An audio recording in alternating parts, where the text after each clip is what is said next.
അപ്പോൾ ഫ്രണ്ട്സ്, നമ്മൾ 13-ാം തീയതി വൈനിട്ട് വെച്ചിരുന്നത് എല്ലാവർക്കും വീഡിയോ കണ്ടിട്ടുണ്ടായിരിക്കും. അപ്പോൾ നമ്മൾ അന്ന് ഇട്ട വൈൻ നമ്മൾ ഇന്ന് അരിച്ചെടുക്കാൻ വേണ്ടി പോവുകയാണ്.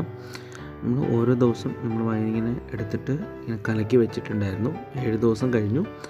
അപ്പോൾ ഇന്ന് നമ്മൾ വൈൻ എടുത്തിട്ട് അരിച്ചെടുക്കാൻ വേണ്ടിയിട്ട് നമ്മൾ പോവുകയാണ്. കണ്ടോ, നമ്മൾ ഓരോ ദിവസം എടുക്കുമ്പോഴത്തേക്കും ഇതേപോലെ ആയിരിക്കും ഇരിക്കുന്നത്. ഇതിപ്പോൾ നമ്മൾ 7-ാമത്തെ ദിവസമാണ് നമ്മൾ വൈൻ എടുക്കുന്നത്, അരിച്ചെടുക്കാൻ വേണ്ടിയിട്ടാണ് എടുക്കുന്നത്. അപ്പോൾ കണ്ട് ഇതേപോലെ ഇങ്ങനെ നമ്മൾ വൈനുണ്ടാവും. കണ്ടോ, ഒരു കുഴപ്പമില്ല, ക്ലിയറായിട്ട് ഇരിപ്പുണ്ട്. അപ്പോൾ നമ്മൾ ജസ്റ്റ് ഒന്ന് കലക്കി കൊടുക്കുക. നമ്മൾ എങ്ങനെയാണോ ഇത്രയും ദിവസം കലക്കിക്കൊണ്ടിരുന്നത് അതേപോലെ അതേ സെയിം ഡയറക്ഷനിലേക്ക് തന്നെ കറക്കുക. ഇപ്പോൾ ക്ലോക്ക് വൈസ് ആണെങ്കിൽ അങ്ങനെ, ആൻറ്റി ക്ലോക്ക് വൈസ് ആണെങ്കിൽ അങ്ങനെ, നമ്മൾ എങ്ങനെയാണോ കറക്കിയത് ആ ഡയറക്ഷനിൽ തന്നെയാണ് നമ്മൾ വൈന് ഇപ്പോഴും കറക്കി കൊടുക്കുന്നത്. ജസ്റ്റ് ഒന്ന് കലക്കിയിട്ട് അപ്പോൾ നമ്മൾ എല്ലാം ഒന്ന് കലക്കി ഒന്ന് ജസ്റ്റ് ഒന്ന് മിക്സാക്കി വെക്കുക. പിന്നെ നമ്മൾ ഇതിലേക്ക് ഉപയോഗിക്കുന്ന എല്ലാ പാത്രങ്ങളും നമ്മൾ ചൂടുവെള്ളത്തിൽ കഴുകിയ പാത്രങ്ങളെ ഉപയോഗിക്കാൻ പാടുള്ളൂ. അതായത് നമ്മൾ അരിച്ചെടുക്കുന്ന അരിപ്പ്, അതിലെടുക്കുന്ന പാത്രങ്ങൾ, സ്പൂണ്, അങ്ങനെ എന്തുവായാലും ഇതേയും ഈ ഒരു നമ്മൾ കലം വരെ നമ്മൾ ചൂടുവെള്ളത്തിൽ കഴുകിയതാണ്. അരിച്ച് നമുക്ക് മാറ്റി വെക്കാൻ വേണ്ടിയിട്ടാണ് നമ്മൾ ആ കലം എടുത്തേക്കുന്നത്.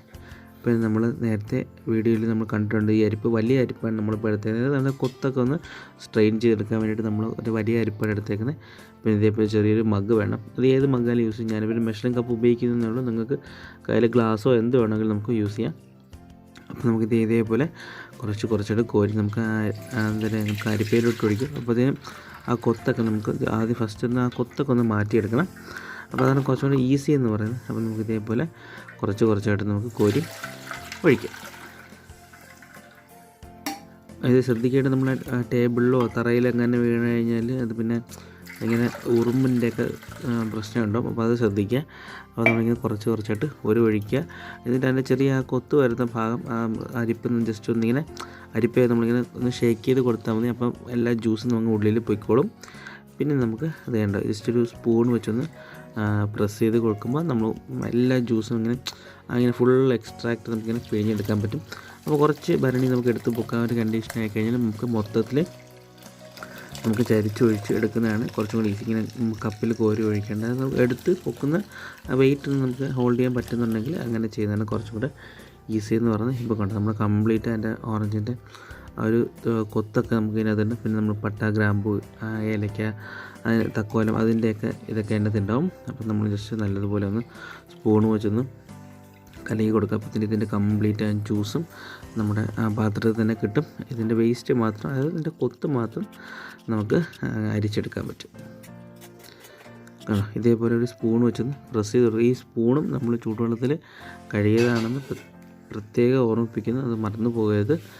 അപ്പോൾ ഇതാണ് നമ്മൾ ഇപ്പോൾ ഫസ്റ്റിൽ നമ്മൾ അരിച്ച് വെച്ചേക്കുന്നത് നമ്മുടെ ജ്യൂസ് ഇതാണ്. അപ്പോൾ നമുക്ക് ബാക്കി അതിനകത്ത് കുറച്ച് ആ ഗോതമ്പിൻ്റെ അതിനകത്തൊക്കെ കുറച്ച് നമ്മുടെ വൈനിൻ്റെ ഇതുണ്ടാവും. അപ്പോൾ നമ്മൾ ഫുള്ള് ഇങ്ങനെ ഇതേപോലെ ഭരണി ഇങ്ങനെ കംപ്ലീറ്റ് ഇങ്ങനെ കമഴ്ത്തി വെച്ചാൽ കണ്ടോ, ഇതാണ് നമ്മളിട്ട ഗോതമ്പ്. കുറച്ച് ഗോതമ്പ് അതിനകത്തുണ്ട്. അപ്പോൾ നമ്മൾ ഫുൾ ജ്യൂസ് നമ്മളിങ്ങനെ ചരിച്ചൊഴിച്ച് എടുത്തിട്ടുണ്ട്. അപ്പോൾ അത് നമ്മളിതേപോലെ സ്പൂൺ വെച്ചൊന്ന് പ്രസ് ചെയ്ത് എടുത്ത് മാറ്റുകയാണ്. ഇതാണ് നമ്മളിപ്പോൾ ഇട്ടിരിക്കുന്ന ഗോതമ്പും നമ്മുടെ ഇതിൻ്റെ ഓറഞ്ചിൻ്റെ കൊത്തും എല്ലാം ആയിട്ട് തന്നെ നമ്മുടെ ഗ്രാമ്പൂ എല്ലാം നമ്മൾ ക്ലീൻ ചെയ്ത് മാറ്റുകയാണ്. ഇനി നമ്മൾ എടുത്തു വെച്ച ഭരണിയും നമ്മൾ ഒരു പ്രാവശ്യം കൂടെ കഴുകി, ചൂടുവെള്ളത്തിൽ കഴുകി ടിഷ്യൂ പേപ്പറോ ടവലോ എന്തെങ്കിലും വെച്ച് തുടച്ചത്, വെള്ളത്തിൻ്റെ ഒരു അംശം പോലും പാടില്ല.